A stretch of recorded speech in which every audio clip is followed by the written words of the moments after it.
Story of great monkey. Mahakapi की कहानी। हिमालय के फूल अपनी विशिष्टताओं के लिए सर्ववादित हैं। दुर्भाग्यवश उनकी अनेक प्रजातियां विलुप्त होती जा रही हैं। कुछ तो केवल किस्से कहानियों तक ही सिमट कर रह गई हैं।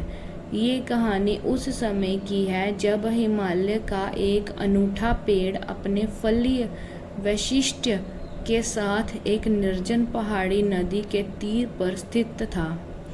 उसके फूल थाईलैंड के कुरियन से भी बड़े, चेरी से भी अधिक रसीले और आम से भी अधिक मीठे होते थे।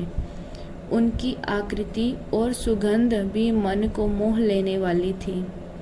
उस पेड़ पर जानवरों का एक झुंड रहता था जो बड़ी ही स्वच्छता के साथ उन फूलों का रसावादन और उपभोग करता था।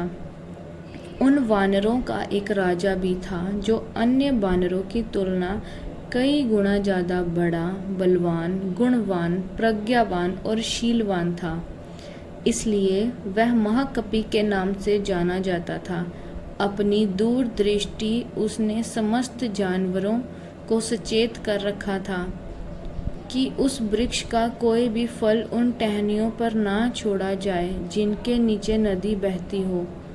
उसके अनुगामी वानरों ने भी उसकी बातों को पूरा महत्व दिया, क्योंकि अगर कोई फल नदी में गिर कर और बहकर मनुष्य को प्राप्त होता तो उसका परिणाम वानरों के लिए अत्यंत भयंकर होता।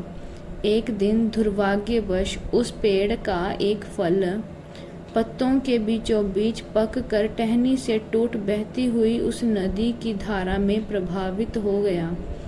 उन्हीं दिनों उस देश का राजा अपनी औरतों, दास दासियों तथा के साथ उसी नदी के तीर पर विहार कर रहा था।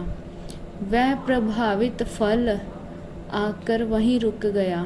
उस फल की सुगंध से राजा की औरतें सम्मोहित होकर आंखें बंद कर आनंद मग्न हो गई। राजा भी उस सुगंध से आनंदित हो उठा। शीघ्र ही उसने अपने आदमियों उस सुगंध के स्रोत के पीछे दौड़ाए।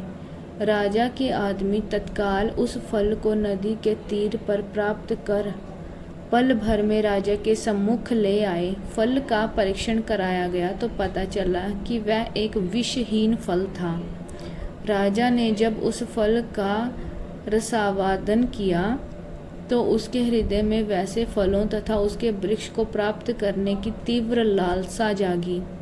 क्षण भर में सिपाहियों ने वैसे फलों पेड़ को भी ढूंढ लिया, किंतु वानरों की उपस्थिति उन्हें वहां रास नहीं आई। तत्काल उन्होंने तीरों से वानरों को मारना प्रारंभ कर दिया। वीर्यवान महाकपि ने तब अपने साथियों को बचाने के लिए कूदते हुए उस पेड़ के निकट की एक पहाड़ी पर स्थित एक बैंत की लकड़ी को अपने पैरों में फंसाकर फिर से उसी पेड़ की टहनी को अपने दोनों हाथों से पकड़कर लेट अपने साथियों के साथ एक पुल का निर्माण कर लिया।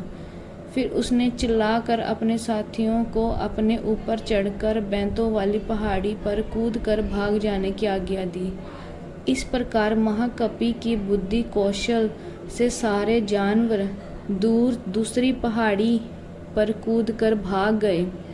राजा ने महाकपि के त्याग को बड़े गौर से देखा और सराहा। उसने अपने आदमियों को महाकपि को जिंदा पकड़ लाने की आज्ञा दी। उस समय महाकपि की हालत अत्यंत गंभीर थी।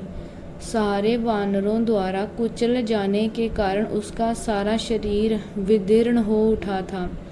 राजा ने उसके उपचार की सारी व्यवस्था भी करवाई, मगर महाकपि की आंखें हमेशा के लिए बंद हो चुकी थीं।